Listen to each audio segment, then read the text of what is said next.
Whether you're an investor or entrepreneur, the most important thing to start with is to look for these forces, to look for these exponential forces. You can do all sorts of tactical product things, everything else, but these forces are going to overwhelm you, for better or worse. How intentional do you think you have to be as a founder about building, like you're building a tool, do you have to be sort of thinking about the network a priori, or can the network sort of emerge? Because in AI so far, we've seen a lot of tools and not a lot of networks. What's your instinct?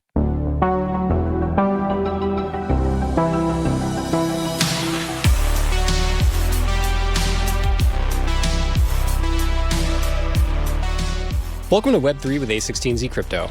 Today's episode digs into the forces shaping the next generation of consumer software, from AI-driven tools to the new economics of apps. Joining is Chris Dixon, A16Z Crypto founder and managing partner, and one of the firm's original consumer investors. He sits down with A16Z general partner, Anish Acharya, to explore how exponential forces like Moore's Law, composability, and network effects help determine which products ultimately win. They talk about what it takes to build enduring consumer apps, how tools evolve into networks, and why niche communities, like the early crypto and open source movements, can trigger massive culture shifts. Here's Anish to kick it off. Welcome to the A16Z Consumer Pod. I'm super excited and honored to have my partner Chris Dixon here today. You know, Chris, you're probably best known for your work in Web3 and network economies recently, but what folks may not know is that you led a lot of the most important consumer investments at Andreessen Horowitz, and prior, you also founded 2 consumer companies. I thought a fun place to start would be networks. That feels like the first place you really cut your teeth. So maybe talk about your investments in Stack Overflow, Pinterest, Instagram, and how you generally think about consumer networks. So many of the most important internet services are networks, right? Going back to the early internet, email and the World Wide Web, which are still, of course, around and really important, are networks, right? And they're networks in the sense that the service gets more valuable as more people use the network, right? If you were the only one on email, it wouldn't be particularly valuable.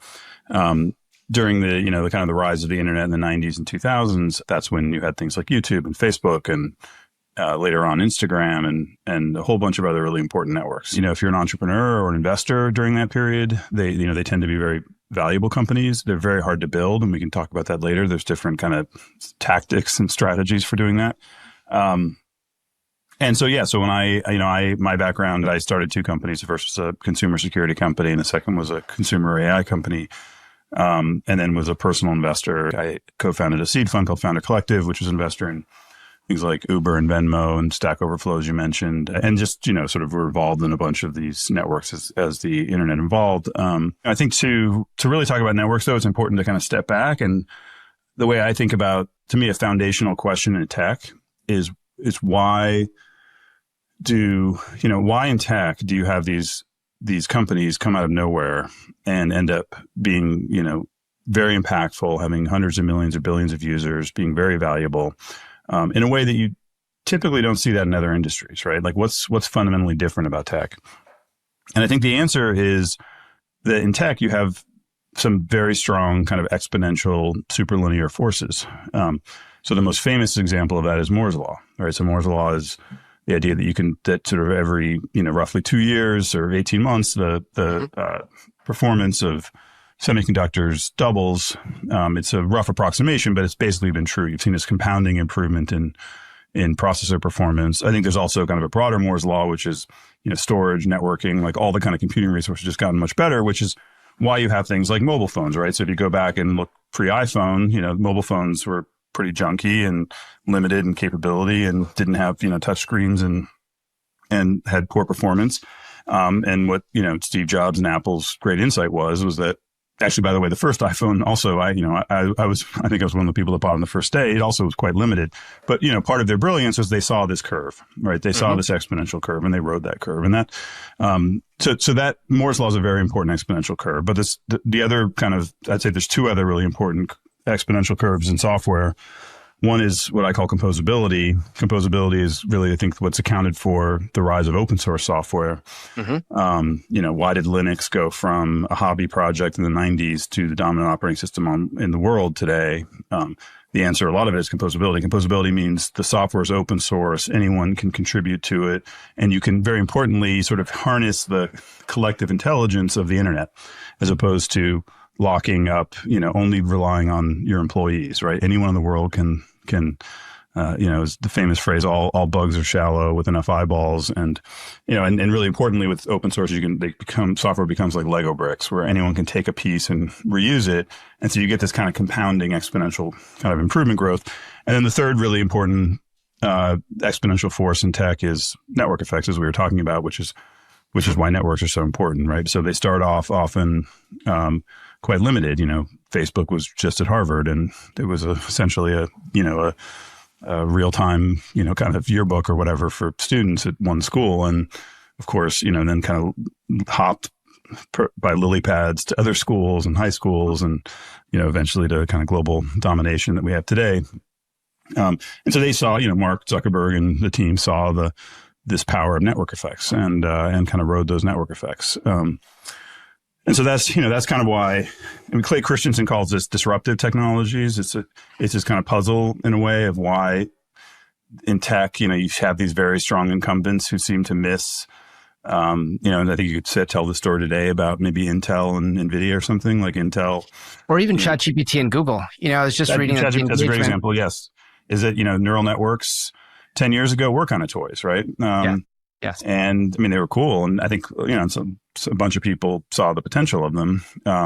But the reality is they just didn't work that well, right? I remember there was a chatbot kind of VC thing in I want to say 2016 or something. I don't know if you remember that. Maybe you were of course. Then. Yeah, the chatbots had a moment back then. Yeah, they had a moment. But, the reality is they weren't that good, right? Yeah.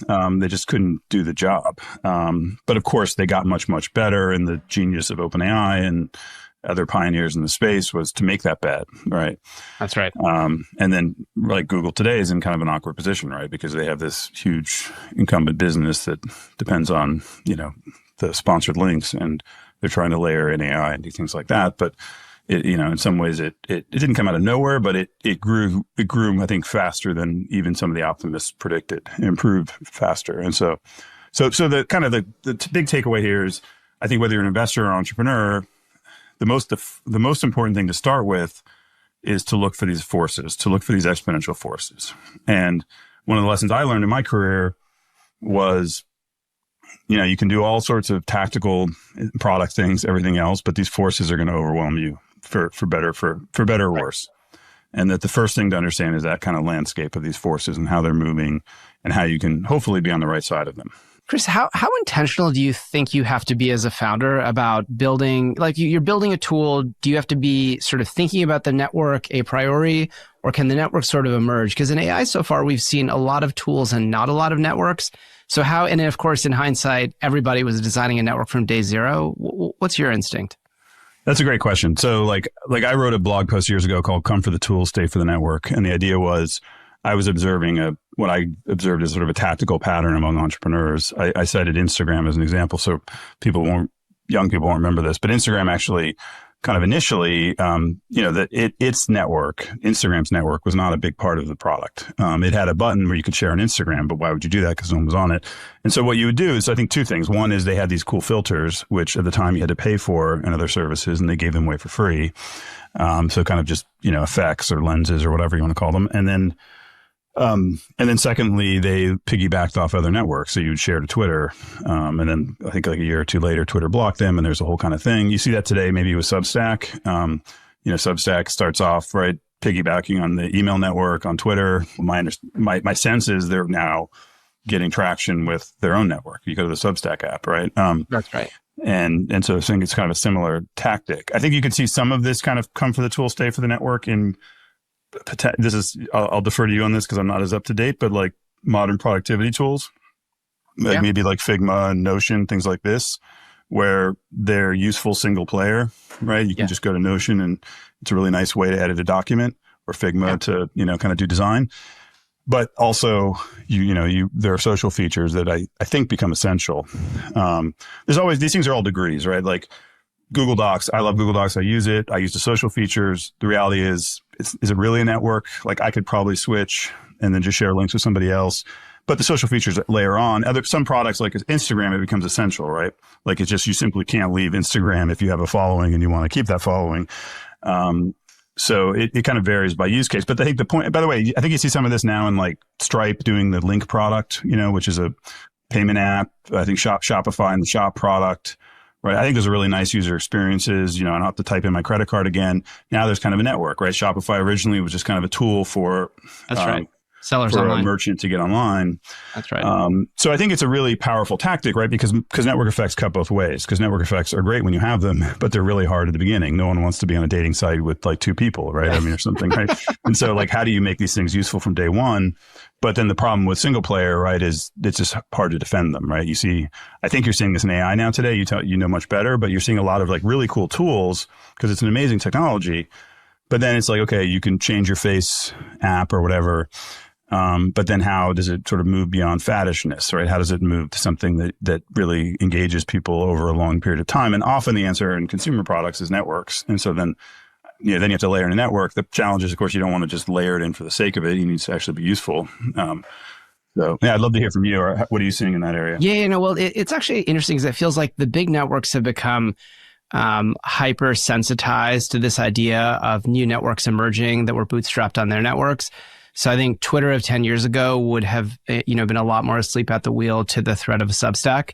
And they were pretty aware of this potentially happening. And of course, Facebook has deplatformed a ton of companies that they thought were going to do this, and Insta and others. So one, I think the networks are more sensitive. And then on the tool side, actually, because the tools have been specializing in their own directions, and part of it is sort of product features, but part of it, even for some of the multimodal tools, is aesthetics. Midjourney just has a different aesthetic than Ideogram, so they can both coexist and they're not directly competing. So even though the tools are seemingly substitutes, like so far we haven't seen that trade-off and they're all working. Maybe that's just where we are in the product cycle. But I do think it's sort of a topic for a lot of AI founders, which is like there's not an obvious network to build around a lot of these tools, and how much of that should be sort of pre-designed versus let's just keep pushing the edge and the network will emerge. And also it will show up in 2 ways, right? Like one would be in the usage. Like you might see some of these tools not get used as much, but the other is in pricing, right? Like, yeah, even if you carve out a niche, how much more are people willing to pay for that niche versus those competitors, right? So, yes. And actually prices have been going up, interestingly. Like Google's top SKU is $250 a month. Grok's is $300 a month. I don't think we've ever seen a time where consumers were paying those kinds of prices. I mean, one of our sort of extreme views here is that like the future of consumer disposable income will be like food, rent, software. Then software is going to subsume a lot of the other areas of discretionary spend today. It's also possible. I've always suspected in tech, in Silicon Valley, we underestimate the power of just kind of brands and consumer inertia. And I think you're sort of seeing that today with ChatGPT of just like totally. Such a household name, like overnight almost. That even though it doesn't have in this sort of technical sense, maybe network effects, right. Have memory and things, but I mean, that's more stickiness network effects, but like, just the brand effects are so powerful, right? And you become kind of known, and the Cursor is known as the best vibe coding platform or whatever. That's right. Yeah. Actually, I was going to ask you about that, Chris. So, of course, network effect is a gold standard for defensibility. You've maybe talked a little bit about how brand is underappreciated. You just mentioned it. Do you think being a high NPS DAU product, is that enough of a moat? Or do you think that like we really have to push for sort of these building around these compounding forces? Yeah, it's a really interesting question. I mean, one argument would be the internet. I think there's a decent argument. I mean, I was actually having this argument at one of our partner offsites, not argument, but discussion. Is that maybe a lot of the network effect has been externalized to the internet, right? And so the idea being, your Cursor, and then suddenly all of the, it becomes popular, or, Midjourney, let's say, right? And then you get all of these, Midjourney influencers, YouTube videos, websites, how-to guides. And so you still, in some sense, have a network effect, but it's just not a network effect that's in the product itself. It's sort of externalized to the internet, right? And maybe that's a difference now. Like the era I'm discussing was the era when the internet was being built. In some ways, the internet is built now. I mean, I'm sure it'll hopefully improve and change, but it's built, right? I mean, it's built and it's, 5 billion users and And so, maybe the rules are different now. And maybe now that effect of getting sort of all of those different, the adjacent networks around you gives you, in a sense, a network effect. You show up top in search. ChatGPT recommends you. The algorithms feature you. And there's a soft sense of like a brand. People have heard of you. But it's also this whole giant kind of system, right? With all of these different interconnecting networks, might strongly favor those products. And then it becomes sort of a timing thing, right? You get in early, the timing seems quite important, like getting in, being the first to kind of own the meme, in the category and get that effect going. And then maintaining it through product velocity and high quality and everything else, which is non-trivial. It's very hard to do, I think, particularly in AI, you tell me, but to always stay on the cutting edge. It's expensive, a lot of capital. That's another thing, by the way, the capital effects in AI, right? You do well, you raise the most money. I assume the people raising $1 billion have already, proven a bunch of things. And at some point the capital becomes a moat, right? 100%. Yeah, no, it's very interesting because there's this barbelling that's happening even in software where the bigs are getting bigger, but we're also seeing the sort of, the like single person 100 million run rate company is coming, or maybe it's already here. But certainly the bigs are getting bigger and capital is a part of that. And maybe the market's just so big that the answer is both, all of the above. It may just be that, as you said, it becomes like food and rent, and it just, software is moving beyond kind of the quote unquote software budget. It really hasn't been zero sum so far. It's been shocking. Like prices are going up and everything feels like it's working. So, maybe we'll look back and say that was a sign, but so far so good. Chris, I thought actually, since you mentioned vibe coding, it would be fun to talk about movements. It feels like you've been early to a bunch of movements, products like Coinbase, of course, and MakerBot. Those felt like niche communities on the internet when you started paying attention to them. How do you think about investing in movements, and how do you think about building around them when there's sort of questions around, is this a toy? Is this something sort of structural? Is it durable, ephemeral? Maybe talk a bit about that. Yeah. Yeah, I mean, it's a little bit to the point we were talking about the networks becoming externalized. I used to spend a lot of time, 10 to 15 years ago, just like on subreddits in kind of niche communities, partly because I'm interested in that stuff and partly because I think they're very powerful, right? If you have, if you look at Wikipedia, Stack Overflow, like a lot of these kind of interesting kind of movements, like community sites, like they're often like 20,000 people. Like they aren't that many. They aren't the millions that you might think. There's millions maybe doing a little bit here and there. But I just think a lot of, and if you look at open source software and crypto projects, like it's just a lot of things that have been kind of, popular movements that grew were really led by a relatively small, I'm saying on the internet scale, relatively small sort of hardcore enthusiasts who are really smart, often technical.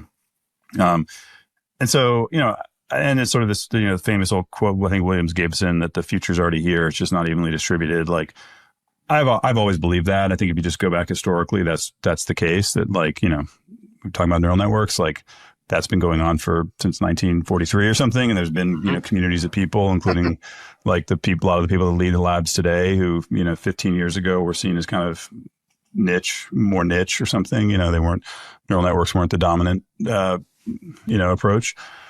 And so with that thesis, sort of you want to sort of find the next thing, then the next big thing. Like one way to do it is to look around and see where these kind of, I would describe it as sort of hyper enthusiastic, sometimes cultish, they have their own language, their own norms, kind of a sense of insider outsiders. And so I got into that kind of a while ago, and that's how I got originally into Bitcoin, as I just followed those people. And I found it was one of those things where it sounded kind of silly at first, and then as you learn more about it, it seemed a lot more interesting. Like that's always an interesting feature, right? There's some things you learn more about and they aren't that interesting. Some things, they are kind of silly. The moon, the conspiracy theories that the earth is flat or something. Like I went one hour looking at that stuff and it's like, this stuff is just crazy or something, or I don't know, the moon landing conspiracies or whatever. Whereas, you dig into this stuff and you don't have to agree with everything, but there's smart people and it's very interesting. So, for me, it was like 3D printing, like this led to my investment in Oculus and Coinbase, really. We're both from that, from that thesis, sort of VR, seeing the developers and the kind of, Kickstarter community enthusiasm around, when Palmer Luckey was first creating that. it also, I got into kind of nootropics, and that led to investment in things like Soylent, and got into, back then it was like, this is like when I joined the firm 2013, like drones, we did a few investments around that.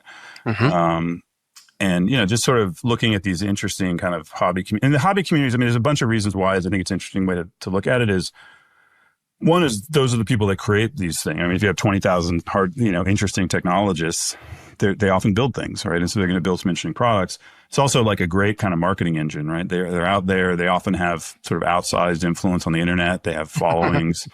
They help kind of get the energy going and build things and kind of market them. It's not foolproof, and it's hard, because a lot of these things just end up kind of being niche or don't have, I think it's going back to the exponential forces. Like you take nootropics, like that's still a thing that's around, but I don't think it's, it hasn't created a big tech company as far as I know.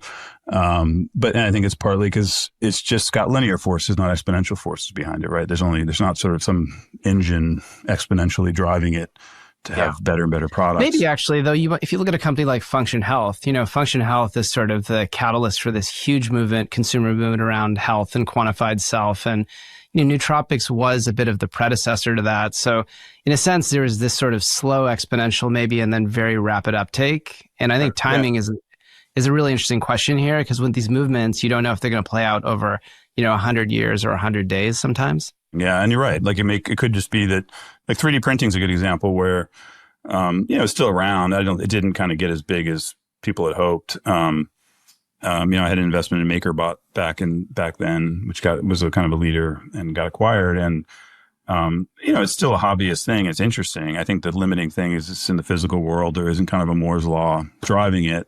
That said, I expect that over, 50 years or something, it will become a more important thing. And you're right. It could just be a timing thing. Yeah. The vibe coding thing, to come back to that feels like this sort of irreversible consumer phenomenon, where everybody is maybe not quite programming, but, creating software in a way that they weren't 10 years ago. How do you think of that as a sort of decentralizing force? You talked about the economics of software versus the means of production. The means of production are sort of getting decentralized through these new tools like Replit and, and others, Cursor. Is that like sufficient to lead to a renaissance in the open web? Or what do you think are the second order implications of everybody programming? Yeah, it's a great question. I mean, the thing with the internet and the consolidation, I mean, the internet has become increasingly consolidated. If you just look at, I wrote a book about kind of blockchains, and this was a kind of core theme in the beginning of the book, was talking about sort of what happened with the internet getting consolidated.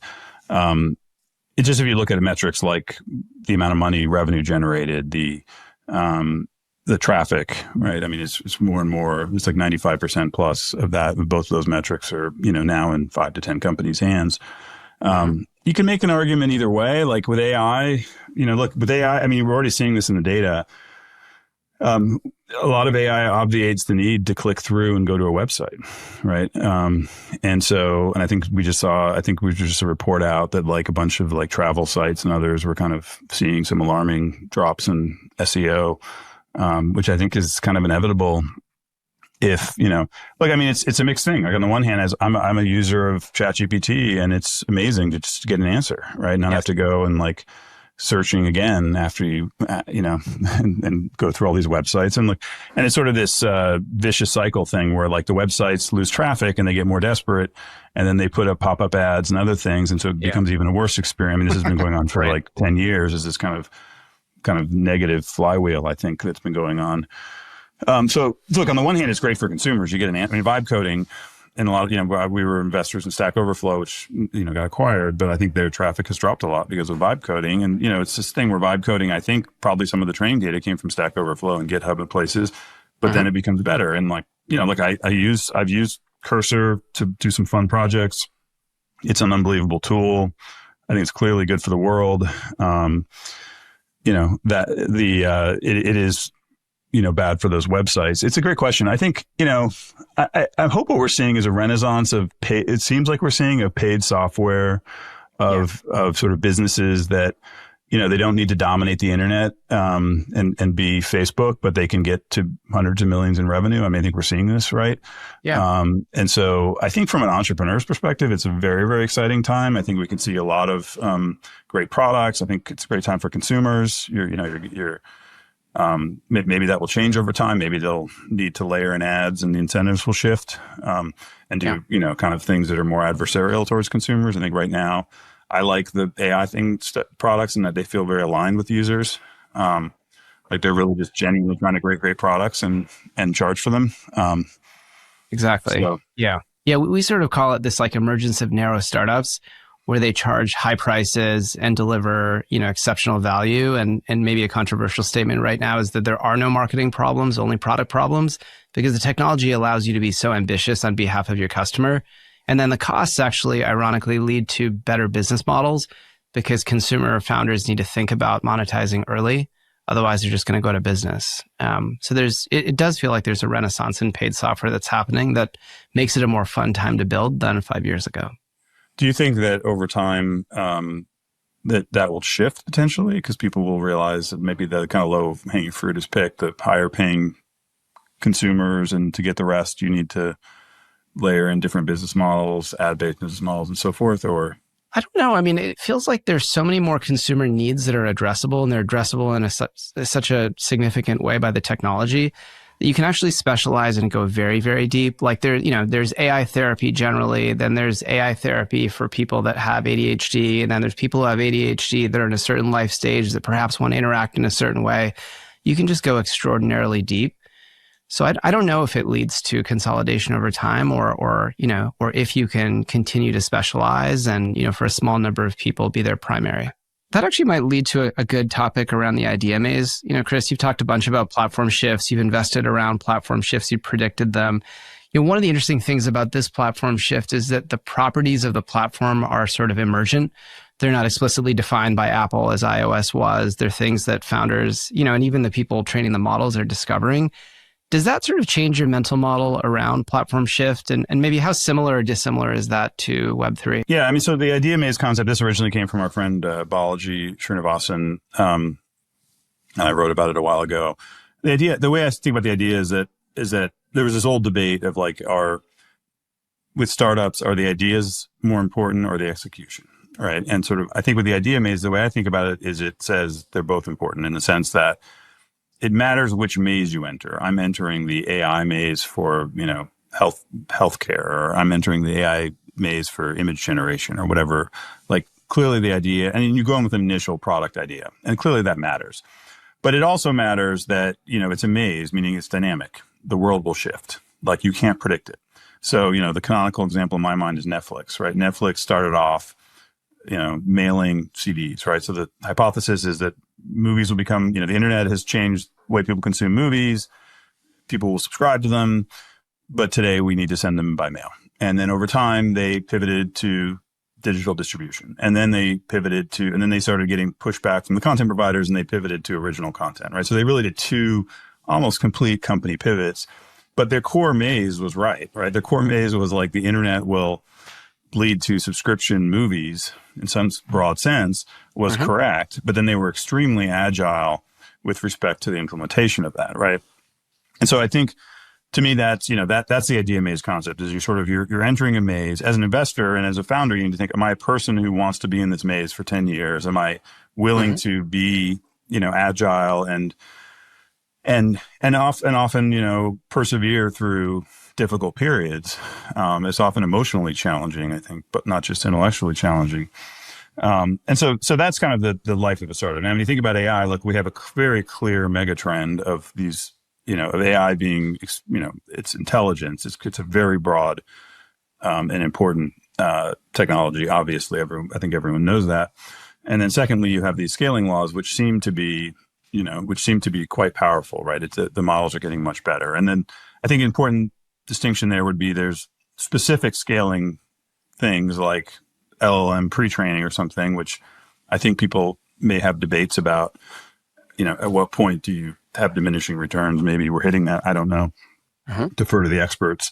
But then that's sort of a process, but then there's the meta process. And the meta process is AI overall, right? There's people working on, reinforcement learning, and I'm sure 100 different techniques. Now AI, the sort of meta process, which means like it's at this point really an economic phenomenon, which is there's all of these smart people there. There's business models behind it. There's funding, right? There's not just one process. There's many processes being explored. Kind of reminding me of Moore's Law. Like from the outside, Moore's Law, I think, like naively, I'm not a semiconductor person, is like, wow, these semiconductors magically get better every 2 years. If you read books about it, I've read a few books about it. From their perspective, they run, some fabrication technique, hits a wall, they freak out, and then some brilliant person from another lab comes up with a new fabrication technique, right? And so it was always, each process would run, and have diminishing returns asymptote at some point, but the meta process, the sort of the bigger industry flywheel, did not, led to this smooth growth. I think my sense is AI is in that kind of, semiconductor-like place where you have this meta process that's very likely to continue scaling exponentially for a very long time.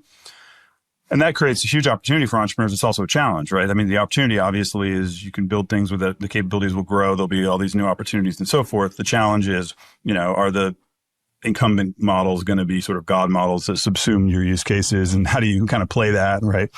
And so, I think what you're seeing, right, is that you see people say, well, I'm going to go so deep on a domain, that will be my edge. I know everything about this specific domain. And I know that, no matter what the, incumbent models do, I'll always be able to have an edge in my product, or I'll have such a good brand recognition or strong user base or reference selling or whatever it might be. Right. So I think that's the both kind of threatening. I mean, if you go back in the history, like with the semiconductor analogy I mentioned, like, the canonical case study in Clay Christensen's Innovator's Dilemma book is, the PC industry, the hard drive makers, and it was this very like kind of fruit fly Darwinian struggle where you just had like thousands of companies and very short life cycles for a lot of the companies. But then a lot of very successful companies. So, it's going to be, it may be a very kind of brutal process, for entrepreneurs in the sense of just like a lot of competition, a lot of other smart people, very dynamic idea maze, but also massive opportunity. How do you think, Chris, about native versus skeuomorphic technologies in that context? Everything is changing, especially when you're building for consumer. Does the consumer change their preferences when they get, this magical new technologies invented? Or in a sense, does the emergence of the native technologies also dependent on sort of consumer preferences changing and being informed by these external forces about things like AI? Yeah, great question. So just maybe I'll define the terms, right? So skeuomorphic and native. What skeuomorphic is a term Steve Jobs used to use with respect to design to talk about how he likes some design, like the original book app on the iPhone had like grainy stuff on the background. Design that kind of took, or the trash can on the on the desktop, computer desktop, sort of, right. It harkens back to a different form factor. It's a common pattern in technology and media is when you have a new platform or media form develop, is that people start off kind of imitating prior media forms. So early films, were shot sort of like plays with a camera and a better distribution model. And then people kind of invented a native grammar of film, and, close-ups and establishing shots and all those kinds of things.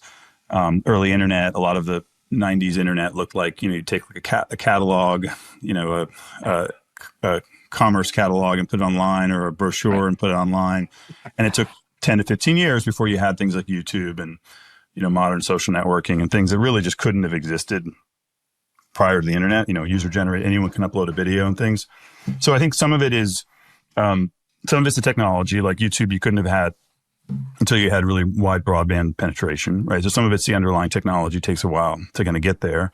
YouTube also, when it started off, it was just like funny viral videos. A lot of it was copyright violations. It took a while to develop kind of native YouTubers, right? Content creators. So that's often just like a generational thing, I think. I think it literally is a new generation sometimes, right? People that don't look at the technology as a threat, but as an opportunity. And so that, that was a big part of it. And then part of it's the entrepreneurs just have to figure out it's the idea maze thing, right? They just have to figure it out. Like, what do people want? Like a lot of people, there was a lot of debates around YouTube's time as to people want just take football and, take NFL and stream it to the web. There are a lot of companies doing that. Tastes aren't going to change. Why would people want to watch, four people joke around or something, right? Maybe there were analogs, like is that like talk radio or is that this? But they really just didn't understand.